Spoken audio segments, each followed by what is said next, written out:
നിലമ്പൂർ നിയമസഭാ ഉപതെരഞ്ഞെടുപ്പിൽ വിജയപ്രതീക്ഷയിലാണ് ഇരു മുന്നണികളും. 74.35% പോളിംഗ് രേഖപ്പെടുത്തിയതോടെ നിലമ്പൂർ പിടിച്ചെടുക്കാൻ സാധിക്കുമെന്നുള്ള ആത്മവിശ്വാസത്തിലാണ് UDF ഉള്ളത്. മണ്ഡലം നിലനിർത്താൻ കഴിയുമെന്ന് LDFും കണക്കുകൂട്ടുന്നു. സ്വാധീന മേഖലകളിൽ കേന്ദ്രീകരിച്ച് പ്രവർത്തിച്ച PV അൻവർ മണ്ഡലത്തിൽ തനിക്കുള്ള പിന്തുണ തെളിയിക്കാൻ കഴിയുമെന്നുള്ള ആത്മവിശ്വാസത്തിലുമാണ്. D ബിനോയ് ചേരുന്നു. ഓരോ മുന്നണിയുടെയും കണക്കുകൂട്ടലുകളും പ്രതീക്ഷകളും എന്തൊക്കെയാണ്? പുറമേക്ക് പ്രകടിപ്പിക്കുന്ന പ്രതീക്ഷകൾക്കുപരിയായി ഓരോ മുന്നണികളും അവർ ആഭ്യന്തരമായി ഏതെങ്കിലും തരത്തിലുള്ള ആശങ്കയെ അഭിമുഖീകരിക്കുന്നുണ്ടോ? ഇന്ന് രാവിലെ മുതൽ തന്നെ CPIMന്റെ സംസ്ഥാന സെക്രട്ടേറിയറ്റ് യോഗം തുടങ്ങിക്കഴിഞ്ഞിരിക്കുന്നു. ഇതിൽ പ്രധാനമായും ചർച്ച ചെയ്യപ്പെടുന്നത് നിലമ്പൂരിലെ ഉപതെരഞ്ഞെടുപ്പും അതുമായി ബന്ധപ്പെട്ട വോട്ടുകൾ കിട്ടിയ രീതിയും ഒപ്പം എന്തുമാത്രം വോട്ട് LDFന് അനുകൂലമായി കിട്ടുമെന്നുള്ള കൂട്ടലും കുറയ്ക്കലുമൊക്കെയാണ്. അത് തന്നെയാണ്. അതും മാത്രവുമല്ല, LDF തികഞ്ഞ ആത്മവിശ്വാസത്തിലുമാണ്. കാരണം കഴിഞ്ഞ പ്രാവശ്യം 2700 വോട്ടുകൾക്കാണ് PV അൻവർ ജയിച്ചതെങ്കിൽ അദ്ദേഹം സ്വതന്ത്രനായിരുന്നു. ഇത്തവണ പാർട്ടി ചിഹ്നത്തിലാണ് M സ്വരാജ് മത്സരിച്ചത്. അങ്ങനെ പാർട്ടി അനുഭാവികളുടെ പൂർണ്ണമായ പിന്തുണ ഇത്തവണ LDFന് കിട്ടിയെന്നുള്ള പ്രതീക്ഷയാണ് LDF പങ്കുവയ്ക്കുന്നത്. ഒപ്പം ഏകദേശം 5 പഞ്ചായത്തുകളിലെങ്കിലും മുൻപിലെത്താൻ കഴിയും എന്നാണ് CPIMന്റെ വിലയിരുത്തൽ. അതിൽ ഏകദേശം ഒട്ടുമിക്ക പഞ്ചായത്തുകളിലും 500 മുതൽ 1000, 1100 വരെ ലീഡ് ഉണ്ടാകും എന്നുള്ള പ്രതീക്ഷ കൂടി പങ്കുവച്ചുകൊണ്ട് അവർ പറയുന്നത് ഏകദേശം 7500-നും 10,000-നും ഇടയ്ക്കുള്ള ഒരു ഭൂരിപക്ഷത്തിൽ M സ്വരാജിന് നിയമസഭയിൽ എത്തിച്ചേരാൻ കഴിയും എന്നുള്ള പ്രതീക്ഷയാണ് അവർ പങ്കുവയ്ക്കുന്നത്. പ്രത്യേകിച്ചും ഇവർ പറയുന്ന 1-2 കാര്യങ്ങൾ വ്യക്തമാണ്. അതായത് കഴിഞ്ഞ പ്രാവശ്യം കോൺഗ്രസിൻ്റെ വോട്ടും ഒപ്പം തന്നെ കുറച്ച് PV അൻവറിൻ്റെ സ്വാധീന മേഖലയിലെ വോട്ടുകളും ഒക്കെ PV അൻവറിന് അനുകൂലമായി കിട്ടിയിരുന്നെങ്കിൽ അത്തരം വോട്ടുകൾക്ക് അപ്പുറത്തേക്ക് പാർട്ടി അനുഭാവികളുടെ വോട്ട് പൂർണ്ണമായും ഇത്തവണ M സ്വരാജിന് കിട്ടി. അതിനുപരിയായി ചില മേഖലകൾ കേന്ദ്രീകരിച്ച് LDF നടത്തിയ കൃത്യമായ അച്ചടക്കത്തോടു കൂടിയുള്ള ഒരു തിരഞ്ഞെടുപ്പ് പ്രചരണ പരിപാടിയിലൂടെ കോൺഗ്രസിൻ്റെയും ലീഗിൻ്റെയും ചില അനുഭാവികളിൽ നിന്നുള്ള വോട്ടുകൾ കൂടി കിട്ടി. അതിന് പ്രധാനമായി അവർ വിലയിരുത്തപ്പെടുന്നത് ഈ ജമാഅത്തെ ഇസ്ലാമി പോലുള്ള വർഗീയ സ്വഭാവമുള്ള സംഘടനകളുമായി UDF ബന്ധം ചേർന്നതോടുകൂടി തന്നെ മുസ്ലിമിൻ്റെ തീവ്ര ചിന്താഗതിയുള്ള ആളുകളുമായിട്ടുള്ള സൗഹൃദം UDFന് വലിയ ദോഷം ചെയ്യും എന്നുള്ളൊരു പ്രതീക്ഷ LDFനുണ്ട്. അത്തരത്തിലുള്ള കണക്കുകൂട്ടലുകൾ കൂടി പങ്കുവെച്ചുകൊണ്ടാണ് 75,000 മുതൽ 10,000 വരെ വോട്ടുകളുടെ ഭൂരിപക്ഷം LDFന് കിട്ടും എന്നുള്ള പ്രതീക്ഷ ഇപ്പോൾ അവർ പങ്കുവയ്ക്കുന്നത്. മാത്രമല്ല, M സ്വരാജ് ഇന്ന് രാവിലെ മാധ്യമങ്ങളെ കണ്ടപ്പോഴേക്കും പൂർണ്ണ സംതൃപ്തനായിരുന്നു. വിജയം ഉറപ്പാണ് എന്ന് പറയുകയും ചെയ്യുന്നുണ്ട്. കാരണം അവരുടെ ബ്രാഞ്ച് തലം മുതൽ ഉള്ള കണക്കുകൾ അവർ കൂട്ടിക്കഴിഞ്ഞിരിക്കുന്നു. അത് ഇന്നലെ രാത്രിയോട് തന്നെ അതുമായി ബന്ധപ്പെട്ട രേഖകളെല്ലാം തന്നെ ജില്ലാ കമ്മിറ്റി കൈമാറി. ആ കണക്കാണ് ഇന്ന് പാർട്ടി സംസ്ഥാന സെക്രട്ടേറിയറ്റിൽ അവതരിപ്പിക്കുക. അതിൽ നിന്നാണ് അവർ ഈ 75,000 മുതൽ 10,000 വരെ വോട്ടിൻ്റെ ഭൂരിപക്ഷം M സ്വരാജിന് കിട്ടും എന്നുള്ള പ്രതീക്ഷ പങ്കുവയ്ക്കുന്നത്. അതേസമയം UDF പറയുന്ന ഒരു കാര്യം, ലീഗിൻ്റെ സ്വന്തം സ്ഥാനാർത്ഥി മത്സരിക്കുമ്പോൾ എന്തുമാത്രം കൃത്യതയോടുകൂടി മുസ്ലിം ലീഗ് പ്രവർത്തിക്കുമോ അത്തരം പ്രവർത്തനങ്ങൾ മുസ്ലിം ലീഗിൻ്റെ ഭാഗത്ത് നിന്നും ഉണ്ടായി. അല്പം പോലും പിന്നോക്കം പോകാതെ വലിയ തരത്തിലുള്ള ആരോപണങ്ങൾ PV അൻവറിൻ്റെ ഭാഗത്തുനിന്നുണ്ടായിട്ട് പോലും PV അൻവറിന് വോട്ടുകൾ ചോരാതെ കൃത്യമായി സൂക്ഷിക്കുന്ന കാര്യത്തിൽ ലീഗ് മുന്നിൽ നിന്ന് കോട്ട കെട്ടി എന്നുള്ള പ്രതീക്ഷയാണ് UDFൻ്റെ വിജയസാധ്യതയിൽ ഒന്നാമതായി കൽപ്പിക്കുന്നത്. രണ്ടാമത് PV അൻവറിനോടുള്ള വ്യക്തിപരമായ താല്പര്യമുള്ള വോട്ടുകൾക്കപ്പുറത്തേക്ക് UDFൽ നിന്നും കാര്യമായ തരത്തിൽ വോട്ട് പിടിച്ചെടുക്കാൻ PV അൻവറിന് കഴിഞ്ഞിട്ടില്ല എന്നുള്ള ഒരു കാര്യം കൂടിയാണ് UDF പങ്കുവയ്ക്കുന്നത്. കാരണം പോത്തുപാറ ഉൾപ്പെടെയുള്ള പ്രദേശങ്ങളിൽ വഴിക്കടവ്, പോത്തുപാറ ഇങ്ങനെയുള്ള സ്ഥലങ്ങളിലൊക്കെയാണ് സാധാരണഗതിയിൽ അൻവറിന് അനുകൂലമായി ചിന്തിക്കുന്നവരുടെ വോട്ട് ലഭിക്കുന്നത്. ആ മേഖലയിൽ നിന്നും കാര്യമായ തരത്തിലുള്ള വോട്ട് അൻവറിന് ലഭ്യമായിട്ടില്ല എന്നാണ് ഇപ്പോൾ അവരുടെ വിലയിരുത്തൽ. അവരും അവരുടെ വിശ്വാസമനുസരിച്ച് 10,000 മുതൽ 12,000 വരെ വോട്ടിൻ്റെ ഭൂരിപക്ഷം ആര്യാടൻ ഷൗക്കത്തിന് കിട്ടുമെന്നുള്ള പ്രതീക്ഷ പങ്കുവെക്കുന്നുണ്ട്. ഇതിനിടയിൽ ശശി തരൂർ നടത്തിയ ചില പ്രസ്താവനകൾ അത് കാര്യമായി പ്രതിഫലിച്ചിട്ടില്ല. ഒപ്പം ഈ ജമാഅത്തെ ഇസ്ലാമിയുമായിട്ടുള്ള കൂട്ടുകെട്ട് അതും വലിയ തരത്തിൽ ദോഷം ചെയ്തിട്ടില്ല.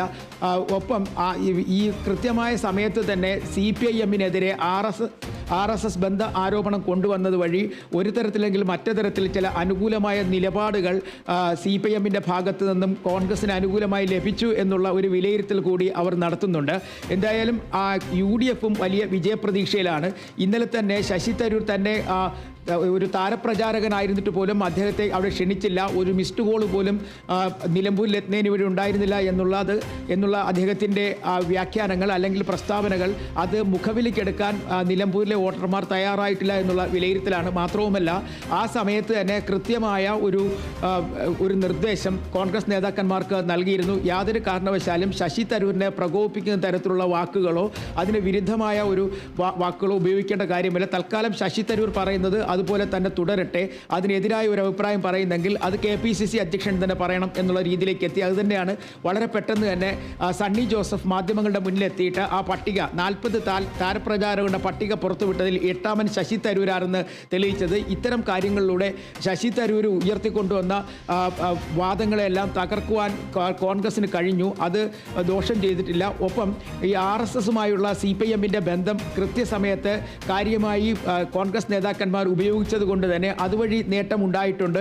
ഇങ്ങനെയൊക്കെയുള്ള വിലയിരുത്തലാണ് UDF നടത്തുന്നത്. എന്തായാലും ഇരു മുന്നണികളും തികഞ്ഞ വിജയപ്രതീക്ഷയിലാണ്. അതേസമയം ഇവർ പ്രതീക്ഷിച്ചിരുന്നത്, അതായത് ഇരു മുന്നണികളും പ്രതീക്ഷിച്ചിരുന്നത് വോട്ടിംഗ് ശതമാനം ഒരു 70 മുതൽ 72 വരെയാണ്. എന്നാൽ അതിനപ്പുറത്തേക്ക് 73 വരെ എത്തിയിരിക്കുന്നു.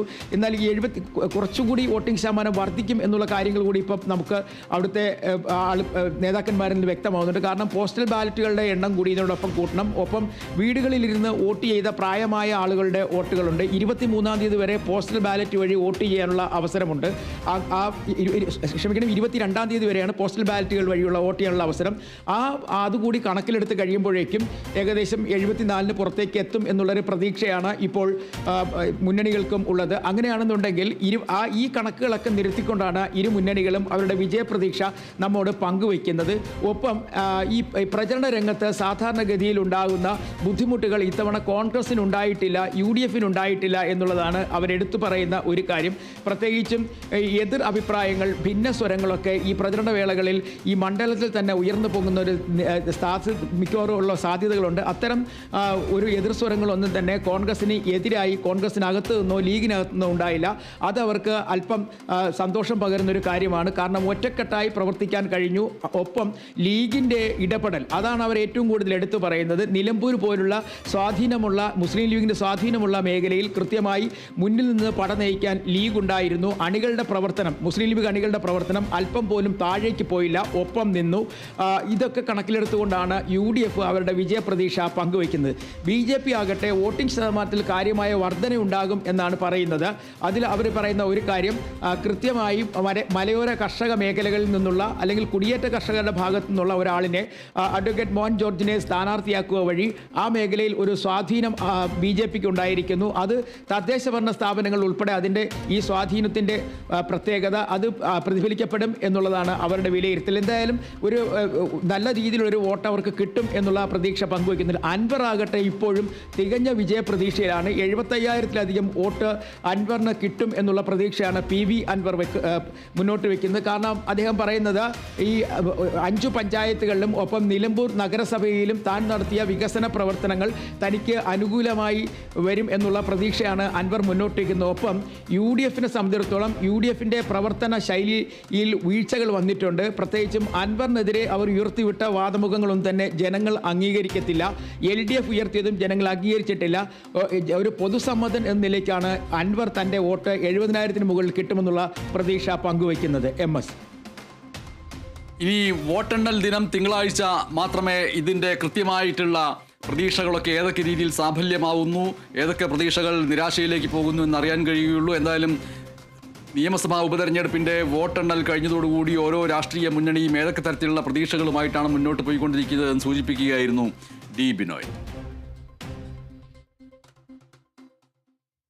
സിനിമാ മേഖലയിൽ നിന്നുള്ള വളരെ പ്രധാനപ്പെട്ട ഒരു വാർത്ത ഇപ്പോൾ നമ്മുടെ മുന്നിലേക്ക് വരികയാണ്. ജൂൺ 26-ാം തീയതി അന്താരാഷ്ട്ര ലഹരി വിരുദ്ധ ദിനമാണ്. അന്ന് മുതൽ സിനിമാ ലൊക്കേഷനുകളിൽ ഏതെങ്കിലും ഒരു സിനിമയുടെ കരാർ ഒപ്പിട്ട് കഴിഞ്ഞാൽ ആ സിനിമയുമായി ബന്ധപ്പെട്ട് പ്രവർത്തിക്കുന്ന അഭിനേതാക്കളടക്കമുള്ള മുഴുവൻ പേരും ആ സിനിമയുടെ ചിത്രീകരണം കഴിയുന്നതുവരെ ലഹരി ഉപയോഗിക്കില്ല എന്ന് സത്യവാങ്മൂലം നൽകണം എന്ന വ്യവസ്ഥ വയ്ക്കാൻ ഒരുങ്ങുന്നു നിർമ്മാതാക്കളുടെ സംഘടന. ആ രീതിയിൽ ഒരു നീക്കത്തിലേക്ക് കടക്കുകയാണ്. ലഹരിക്ക് എതിരായിട്ടുള്ള, ലഹരി മരുന്ന് ഉപയോഗത്തിനെതിരായിട്ടുള്ള സംസ്ഥാനത്തെ പോരാട്ടങ്ങൾക്ക് ഒപ്പം നിൽക്കുന്ന രീതിയിൽ സിനിമാ മേഖല മാറുകയാണോ എന്ന് തോന്നിപ്പിക്കുന്ന രീതിയിലാണ് ഇപ്പോൾ നിർമ്മാതാക്കളുടെ സംഘടനയുടെ ഭാഗത്ത് നിന്ന് അങ്ങനെയുള്ളൊരു തീരുമാനം വന്നിട്ടുള്ളത്.